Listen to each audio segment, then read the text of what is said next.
महत्त्वाचे मुद्दे केंद्रीय निवडणूक आयोगाला कळवणार असं आता आयोगाकडून सांगितलं जात आहे। राज्य निवडणूक आयोगाचं तसं स्पष्टीकरण आहे।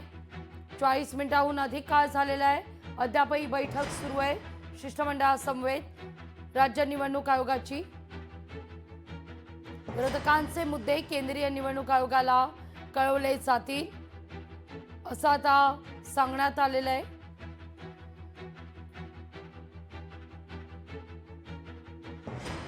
ठाकरे बंधू देखील या ठिकाणी उपस्थित, महत्त्वाचे विषय ठाकरे बंधूंकडून देखील मांडले जात आहेत। विधानसभा निवडणुकीपूर्वी बोगस मतदार नोंदणी झालेली आहे असा आरोप आहे आव्हाड यांचा। तर अनेक ठिकाणी खोटी मतदान नोंदणी झाल्याचं उद्धव ठाकरे म्हणतायत। यादी दुरुस्त होईपर्यंत निवडणूक घेण्यासंदर्भात शिष्टमंडळाकडून काही सवाल उपस्थित करण्यात येत आहेत। तर तिथं वायबी चव्हाण सेंटरमध्ये वरिष्ठ नेते दाखल होण्यास सुरुवात झाली आहे। अरविंद सावंत देखील वायबी चव्हाण सेंटरमध्ये पोहोचले आहेत। अगदी थोड्याच वेळात वायबी चव्हाण सेंटरमध्ये पत्रकार परिषदेला सुरुवात। ही थेट दृश्य आपण पाहतोय वायबी चव्हाण सेंटरमधली। शिष्टमंडळाची बैठक संपताच वायबी चव्हाण सेंटरमध्ये संयुक्त पत्रकार परिषद होईल।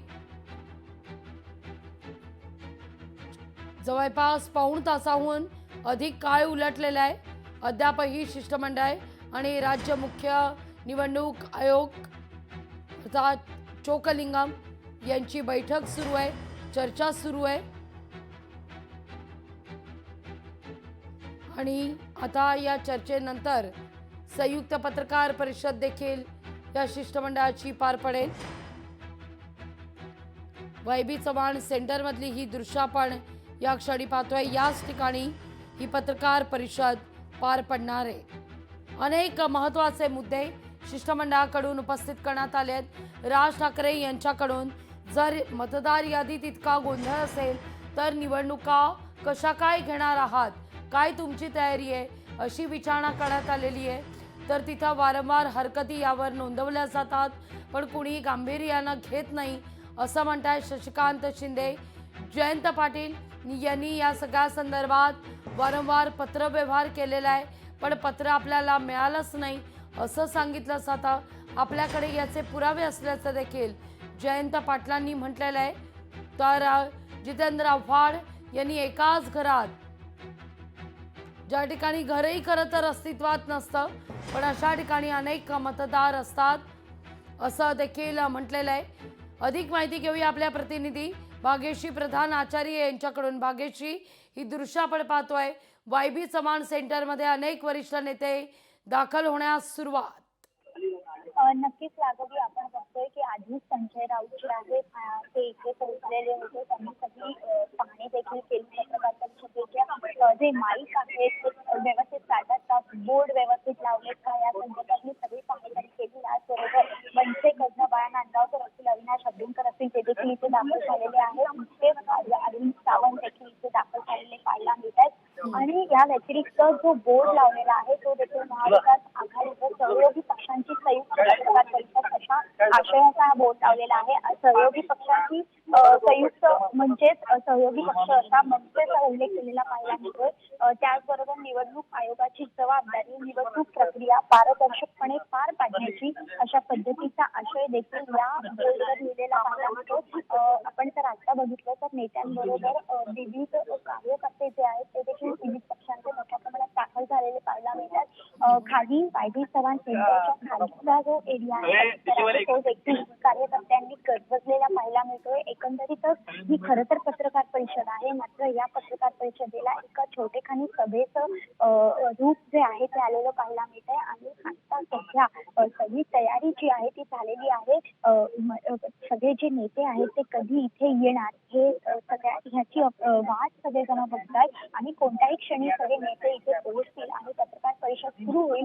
यामध्ये विविध मुद्दे जे आहेत ते मांडले जातील आणि यात महत्त्वाचे जे मुद्दे आहेत ते निवडणूक संदर्भातले असणार आहेत, ज्यामध्ये जुगार मतदार आहे, जे आधीच मुद्दे जे आहेत ते केंद्रीय निवडणूक आयोग आणि राज्य निवडणूक आयोग यांच्याकडे पोहोचवलेले आहेत सगळ्या नेते मंडळींनी. यामध्ये जर आपण बघितलं तर मनसेकडनं राज ठाकरे आहेत, त्याचबरोबर काँग्रेसकडनं बाळासाहेब थोरात असतील, वर्षा गायकवाड असतील, त्याचबरोबर आपण जर बघितलं तर शिवसेनेकडनं स्वतः पक्षप्रमुख उद्धव ठाकरे आहेत, आदित्य ठाकरे आहेत, शेका पक्षाचे जयंत पाटील आहेत, राष्ट्रवादी शरद पवार पक्षाचे जयंत पाटील आहेत, असे विविध जे नेते आहेत, दिग्गज नेते ते या सगळ्याच तक्रार करण्यासाठी निवडणूक आयोगाकडे गेलेले आहेत. अत्यंत महत्वाची अशी घटना आहे आणि त्यानंतर इथे येऊन ते पत्रकार परिषद घेणार आहेत. त्यामुळे नेमकं पत्रकार परिषदेत ते काय सांगतात हे बघणं महत्वाचं आहे, कारण याआधी देखील या सगळ्या नेत्यांनी वारंवार निवडणूक आयोगाच्या जी कारभाराची पद्धत आहे त्याच्यावर टीका केलेली पाहायला मिळालेली होती आणि आता देखील त्यांनी तेच टीका जी आहे ती अधिकाऱ्यांसमोर देखील त्यांनी मांडलेली आहे. त्यामुळे आता इकडे पत्रकार परिषदेत नेमकी काय भूमिका असणार आहे आणि सगळ्यात महत्वाचं महाविकास आघाडी बरोबर मनसे देखील सहभागी आहे. त्यामुळे येणाऱ्या निवडणुकीत देखील अशा पद्धतीचं काही होतंय का हे पाहणं महत्वाचं आहे, कारण काँग्रेसकडनं सरळ सरळ सांगण्यात आलंय की स्थानिक पातळीवर जे काही योग्य निर्णय असतील ते स्थानिक पातळीवर घेण्यात येतील. त्याच पद्धतीने ठाकरे गट दोन्ही ठाकरे बंधूंच्या सातत्याने गाठीभेटी ज्या आहेत त्या वाढलेल्या आहेत. त्यामुळे युतीची चर्चा तर जोर धरू लागले. स्वतः राज ठाकरेंनी काल कार्यकर्त्यांना सांगितलं की आता तुम्ही युतीबद्दल बोलू शकता. त्यामुळे एकंदरीतच सगळ्याचीच ती सगळ्यावरच एक लक्ष असणार आहे. निवडणुकीच्या पार्श्वभूमीवर महापालिका निवडणुका येत आहेत त्याच्या पार्श्वभूमीवर सगळ्याच ह्या होणाऱ्या घडामोडी अत्यंत महत्वाच्या आहेत लागोरी. अगदी आता या सगळ्या मुद्द्यावर असं देखील म्हटलं जात आहे भाग्यश्री, तिथं संजय राऊत सुद्धा उपस्थित आहेत. संजय राऊतांनी व्हीव्हीपॅटचा मुद्दा वारंवार उपस्थित केलेला आहे. राज ठाकरे आता या शिष्टमंडळात असं म्हणतायत की व्हीव्हीपॅट मशीन लावा, असं आता राज ठाकरेंची मागणी आहे. कारण कोणतं मत कोणाला जातं, मतदान कोणाला केलं जातं हेच कळत नाही, असं उद्धव ठाकरेंचं म्हणणं आहे. आपण बघितलं तर याआधी देखील राज ठाकरेंनी स्वतः बॅलेट पेपरची मागणी केलेली पाहायला मिळाली आणि राज ठाकरेच नव्हे तर कित्येक नेत्यांनी बॅलेट पेपरची मागणी केलेली पाहायला मिळाली आणि ही मागणी केवळ विधानसभा निवडणुकीनंतरची नाही आहे, तर ती लोकसभेच्या निवडणुकांपूर्वी देखील अशा पद्धतीची मागणी जी आहे ती समोर आलेली होती. त्यानंतर विधानसभा निवडणुका झाल्या. विधानसभा निवडणुकांमध्ये तर विरोधी पक्षाला अत्यंत मार खावा लागलेला पाहायला मिळाला होता आणि त्यानंतर जे मतदार याद्यांमधले जे घोळ आहेत ते प्रत्येक विधानसभा क्षेत्रावाईज त्यांनी ते काढलेले पाहायला मिळाले.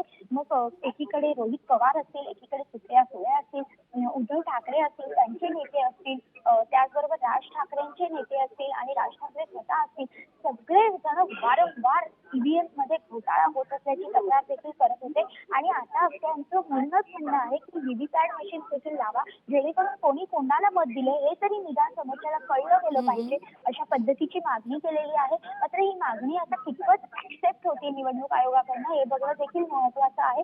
पण असं असलं तरी जी आजची पत्रकार परिषद आहे ती याच्या सगळ्यांच्या एकत्रीकरणासाठी विशेष महत्वाची आहे असं मानलं जातंय लागून.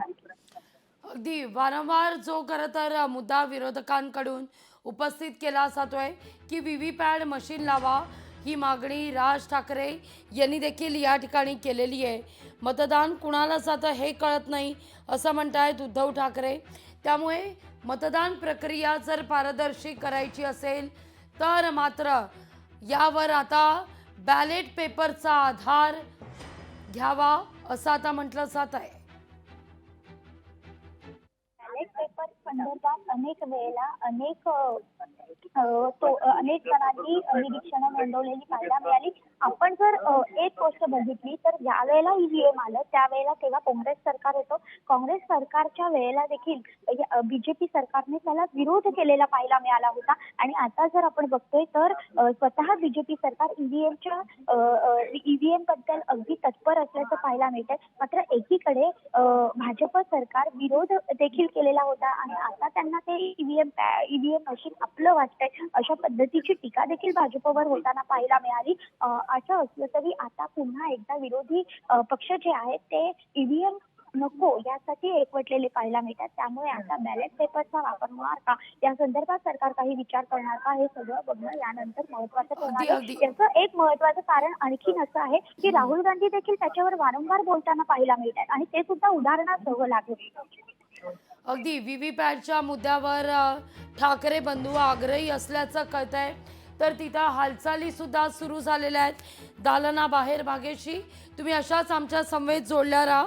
मी PCR टीमला विनंती करेन की त्यांनी ती देखील दृश्य दाखवावी. मंत्रालयाच्या 7व्या मजल्यावर बाहेर आता दालनाबाहेर हालचालींना वेग येताना दिसतोय. बैठक कधीही संपून शिष्टमंडळ बाहेर येऊ शकतं आणि अगदी थोड्याच वेळात या ठिकाणी पत्रकार परिषदेला देखील सुरुवात होऊ शकते. शरद पवार, बाळासाहेब थोरात या शिष्टमंडळात सहभागी. व्हीव्हीपॅट शिवाय निवडणुका घेऊ नका असा आता मुद्दा राज ठाकरेंकडून उपस्थित करण्यात येतोय. व्हीव्हीपॅटच्या मुद्द्यावर ठाकरे बंधू आग्रही असल्याची बातमी समोर येतेय.